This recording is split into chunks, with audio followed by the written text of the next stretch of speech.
Masih bersama kami di Prime Market Highlights. Pemirsa, pemerintah melalui Kementerian Usaha Mikro Kecil dan Menengah atau UMKM meluncurkan Rise to IPO. Ya, program ini diharapkan sebagai solusi pembiayaan bagi usaha menengah.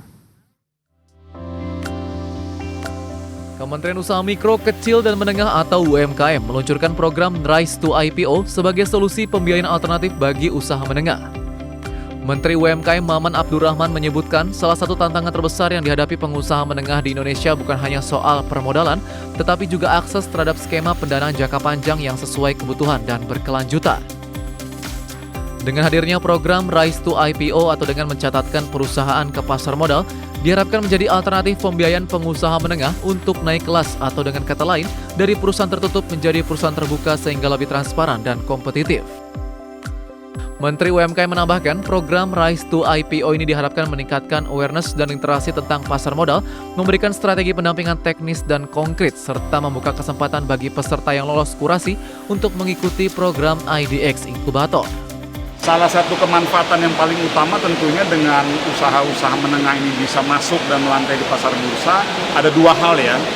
Yang pertama adalah mendorong agar usaha-usaha menengah kita bisa lebih melakukan penataan good corporate governance, sistem laporan keuangan, terus manajemen operasional yang jauh lebih produktif, profesional, dan lebih tertata. Lalu yang kedua juga membuka akses pasar dan akses keuangan. Selain dengan metode akses keuangan pembiayaan yang konvensional, jadi membuka sektor usaha menengah untuk bisa mengakses beberapa akses pembiayaan. Dan tentunya yang terakhir adalah go public. Berdasarkan data Bursa Efek Indonesia hingga 2024, sudah terdapat 42 perusahaan skala menengah yang tercatat di papan akselerasi dengan mayoritas berasal dari sektor consumer goods, teknologi, dan properti. Upaya ini sejalan bagi pengusaha menengah yang masuk dalam program Rise to IPO yang mengedepankan aspek-aspek kualifikasi, kualitas, serta fundamental perusahaan. Dari Jakarta, Devi Firmansyah, IDX Channel. Ya, kita sambut juga begitu ya, Ca, inisiatif untuk kemudian mendorong usaha menengah untuk kemudian bisa IPO, tapi ya kita harapkan memang segala sesuatunya harus dipersiapkan karena IPO ini bukan sesuatu yang simpel, sederhana, tapi memang butuh persiapan yang luar biasa, memakan tenaga, bahkan ya memakan biaya juga, jadi memang harus benar-benar dilihat secara holistik. Ya, baik itu dari segi manajemen operasionalnya, kemudian literasi keuangan ataupun terkait dengan literasi terhadap pasar modal itu sendiri ya, karena mungkin pastinya belum merata gitu ya dari segi UKM ini luas sekali begitu ya, pengkaderan ataupun pembinaannya akan seperti apa begitu ya, agar kemudian bisa betul-betul bukan hanya strategi atau inisiatif di awal saja, tapi betul-betul didampingi sampai akhirnya begitu ya. Kita ke informasi lainnya terkait dengan Asosiasi Rumah Sakit Swasta Indonesia atau ARSI ini menilai digitalisasi menjadi sebuah keharusan bagi rumah sakit di era modern saat ini. Ya, digitalisasi diakui menciptakan peluang sekaligus tantangan bagi fasilitas kesehatan dalam memberikan pelayanan yang efektif, efisien, berkualitas, dan terjangkau.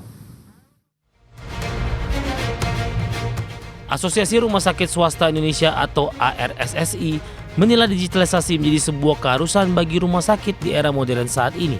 Menurut Ketua Umum Asosiasi Rumah Sakit Swasta Indonesia, Ling Iksan Hanafi, digitalisasi menciptakan peluang sekaligus tantangan bagi fasilitas kesehatan dalam memberikan pelayanan yang efektif, efisien, berkualitas, dan terjangkau. Meski demikian, Ling mengakui proses digitalisasi tidak berjalan seragam di semua rumah sakit swasta, mengingat perbedaan karakteristik tiap fasilitas mulai dari rumah sakit jaringan besar, rumah sakit soliter, hingga yang berada di daerah terpencil. Ling juga menyoroti pentingnya penggunaan produk dalam negeri sesuai arahan pemerintah melalui penerapan tingkat komponen dalam negeri atau TKDN. Hal ini tentunya akan membantu untuk pelayanan yang efektif, juga mutu yang lebih baik ya. Tapi tahapan-tahapan ini tentunya akan bermacam-macam ya, karena kami di Asosiasi Rumah Sakit Swasta itu ada rumah sakit yang berbentuk grup, ada yang soliter, ada yang sampai ke daerah-daerah. Tentunya ini perlu tahapan-tahapan. Berdasarkan data dari sekitar 3.200 rumah sakit yang ada di Indonesia, terdapat 1.900 yang merupakan rumah sakit swasta atau 65% dari total jumlah rumah sakit. Jakarta, Tim Liputan, IDX Channel.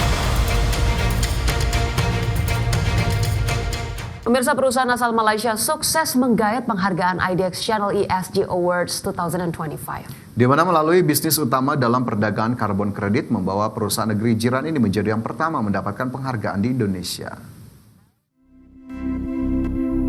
Perusahaan asal Malaysia Primafor sukses sendirian Berhad berhasil meraih penghargaan IDX Channel ESG Award 2025 dalam kategori sektor jasa lain.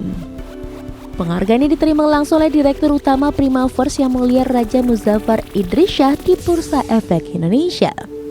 Penghargaan ini tidak bisa dilepaskan dari keberhasilan Primafor dalam program Environmental, Social and Governance atau ESG secara berkelanjutan di Indonesia dengan pendekatan berbasis masyarakat dalam pengelolaan proyek karbon.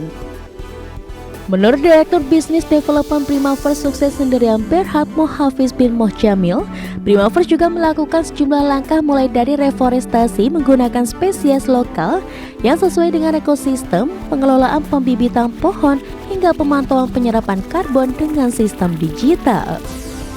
Fondasi utama kami adalah program ESG karena proyek kami itu melibatkan konservasi hutan dan ya memang kami harus berurusan sama penduduk lokal setempat.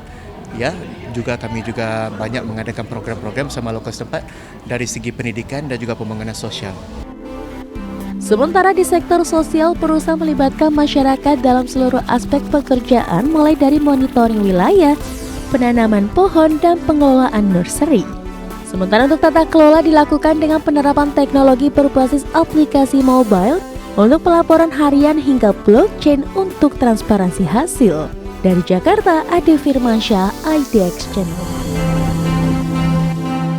Pemirsa, PT PLN Indonesia Power sebagai anak usaha dari PT PLN Persero sukses meraih penghargaan IDX Channel Anugerah ESG 2025. Iya, penghargaan ini didapatkan lantaran perusahaan serius menerapkan prinsip Environmental, Social and Governance atau ESG di seluruh lini operasional, khususnya dalam percepatan transisi energi. PT PLN Indonesia Power atau PLN IP fokus menerapkan prinsip Environmental, Social and Governance atau ESG di seluruh lini operasional. Hasilnya perusahaan berhasil menyabet penghargaan bergengsi dalam ajang IDX Channel ESG Award 2025. Mendapatkan penghargaan dalam kategori khusus sektor infrastruktur ketenaga listrikan dan telekomunikasi, penghargaan IDX Channel ESG Award diterima langsung oleh Direktur Keuangan dan Manajemen Risiko PLN Indonesia, Power Endang Astaranti. Endang Astaranti menegaskan dengan komitmen ESG yang diterapkan di seluruh strategi dan operasional perusahaan, PLN IP memastikan pihaknya bukan hanya mengedepankan transisi energi melalui pengembangan pembangkit berbasis energi terbarukan, serta modifikasi mesin-mesin existing untuk menurunkan emisi karbon saja, melainkan turut andil dalam memberdayakan masyarakat yang ada di sekitar unit-unit 37 pembangkit di seluruh Indonesia. Bahkan melalui keseriusan dalam mengedepankan ESG, pihaknya optimis mampu mengurangi dekarbonisasi sebanyak 37 juta metrik ton CO2 ekuivalen. Di perusahaan kami, PLN Indonesia Power, perusahaan generation company, saat ini kami sudah mengintegrasikan prinsip-prinsip ESG ke seluruh strategi dan juga operasional di perusahaan kami. Yang pertama di prinsip I atau lingkungan, kami mengusahakan untuk melakukan upaya-upaya transisi energi, mulai dari melakukan pengembangan pembangkit yang renewable energy, kemudian juga memodifikasi mesin-mesin kami, pembangkit yang sudah existing.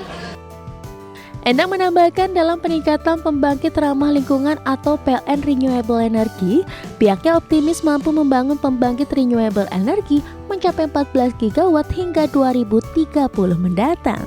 Dari Jakarta, Ade Firmansyah, IDX Channel.